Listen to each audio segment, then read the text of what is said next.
introduce ourselves. My name is Muhammad Rizky Putra Suendi with ID student 44240019. My name is Franciscus Rivaldo Putra. My ID number is 44240362. And my name is Nada Suraya. My ID student 44240416. A few moments later. Hey! Welcome back to the Daily Brew, the podcast where we'll talk about the things that actually matter in your everyday life. I'm your host, Franz. And I'm Nada. We're so glad you're here with us today. Grab your coffee, your tea, or well, maybe not gas, because that's getting pretty expensive these days. Hell yeah, we will definitely be talking about that. But first, we've got something really exciting lined up. Today, we have a very special guest join us, Iki, who is an educator and language consultant with over 10 years of experience helping people learn English a second language. Iki, welcome to the show. Thank you so much, Franz and Nada. Excited to be here. I am a big fan of this show. Oh, that means the word to us. So today, folks, we've got a really packaged episode. We're going to talk about why learning English is still one of the most powerful things you can do for your future. And then we'll switch gears and discuss something that's been hitting people in the wallet, the rise in gas prices. Stick around, it's going to be a great one. Jump right in, Iki. I want to start with a big question. It's 2026. We have AI translator, Google Translate, real times that can translate conversation. So is learning English still necessary? That is such a good question, and I got it a lot. And my answer is absolutely yes. Maybe now more than ever. Here's the thing: technology can translate words, but it cannot translate you. It cannot translate your personality, your confidence, your ability to connect with someone on a human level. When you speak English fluently, you're not just communicating, you're building trust. Oh, that's a really good point. I actually experienced this firsthand. When I first moved to a new city for work, I was surrounded by people from so many different countries, and English was literally the only common ground we had. It was the bright. Exactly. English, what linguists call a lingua franca. It's the global common language. Over 1.5 billion speak English in the world today, and the majority of them not native speakers. So when you learn English, you're not learning to fit into one culture, you're unlocking access to a global community. That's wild. When you think about it, show what are the most practical benefits you see in your students, like day to day. Where do I start? Number one, career opportunities. Studies consistently show that people who are proficient in English earn significantly high salaries.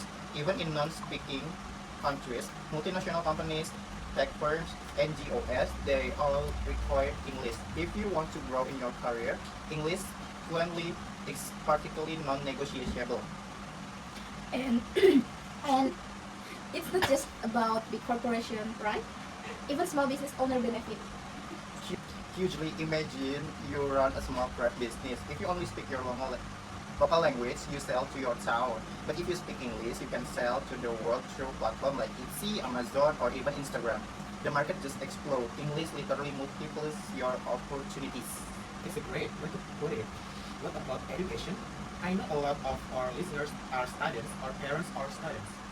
This is so important. Yeah. The majority of the world's academic research, scientific journals, and top university courses are published or conducted in English.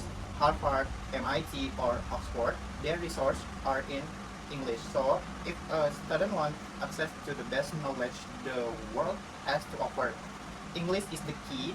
Even free resource, YouTube tutorials, online search on Coursera or Khan Academy, predominantly in English. So you're saying it's not just about speaking to people. It's about accessing information. Precisely, it's a knowledge gateway, and there's another angle people don't talk about enough: negative benefits. Learning a second language, especially one as structured and globally used as English, has been shown to improve memory, critical thinking, and even delay negative decline with decline as we age. Your brain becomes more flexible and sharp. Okay, so English makes you smarter, richer, and more cognitive. Is there a downside? Downside? Sorry, like is there a risk of losing your native culture of language? That's such a thoughtful concern, and I want to be honest.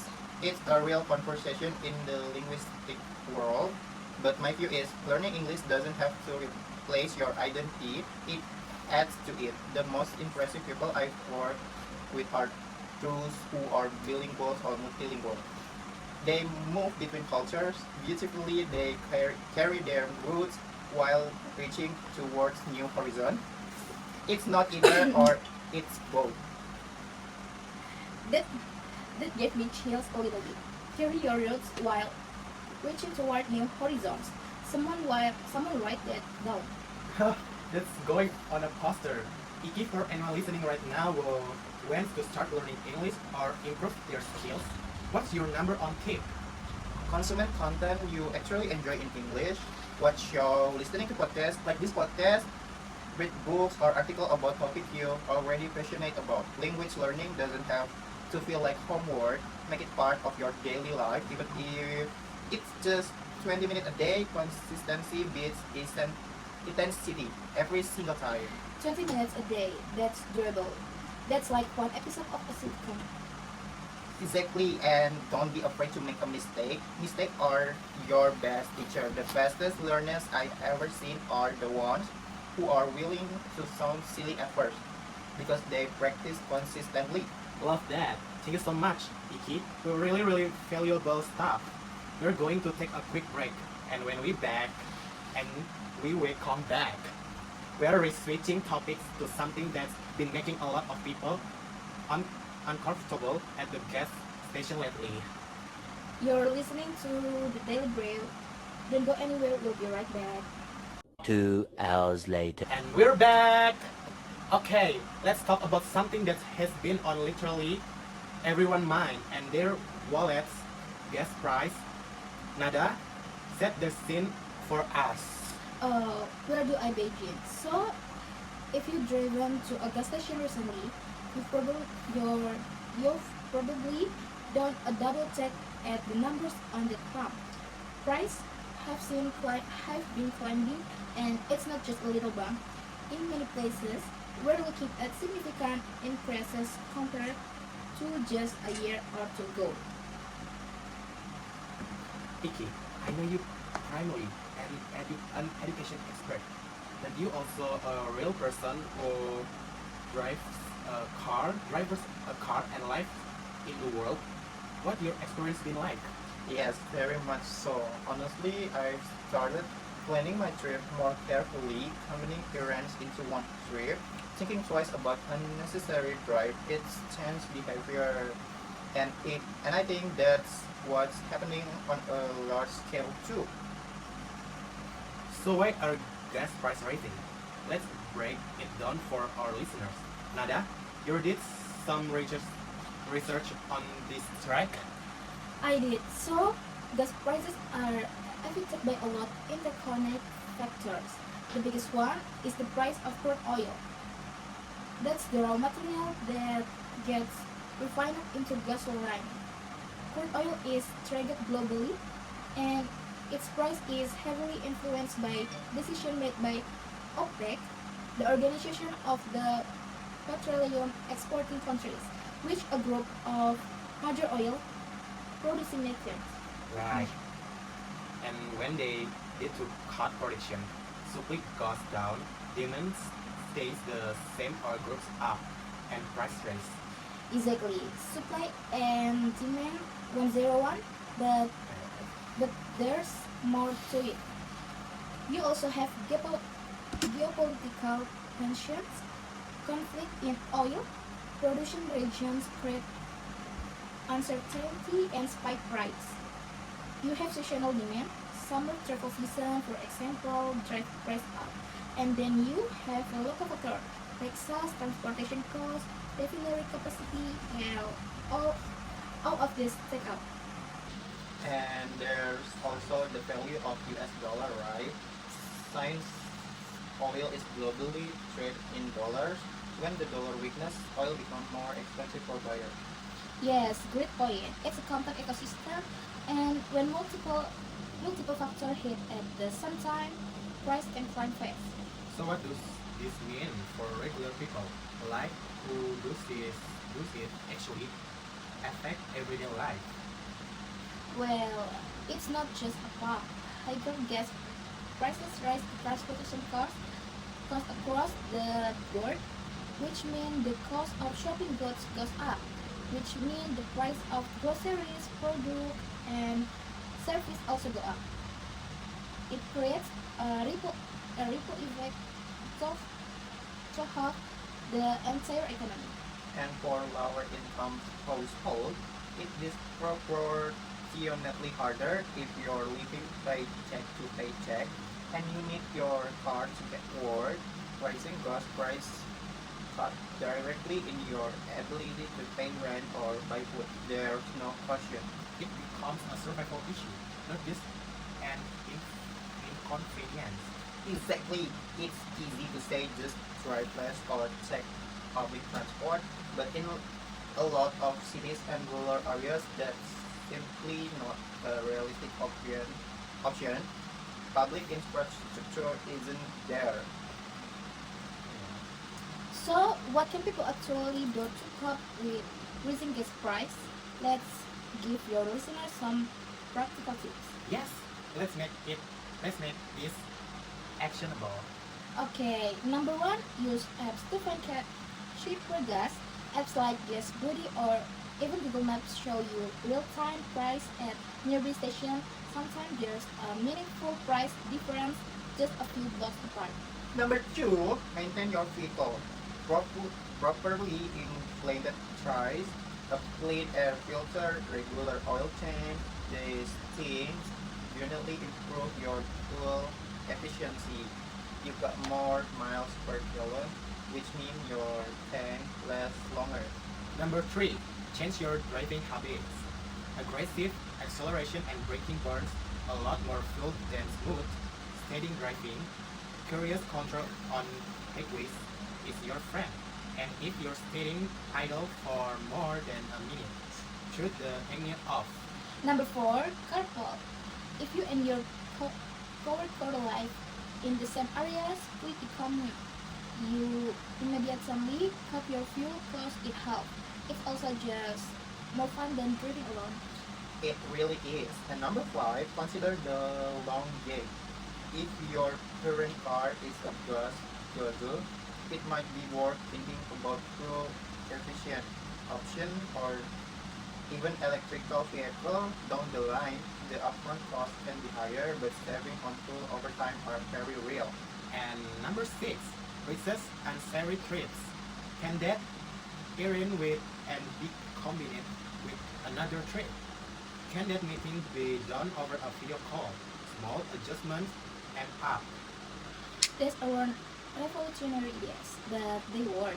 And sometimes when things feel about a control, like global oil markets, focusing on what you can control gives you back some power.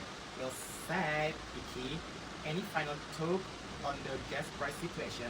I think it's a moment that pushes us to think about bigger systematic questions.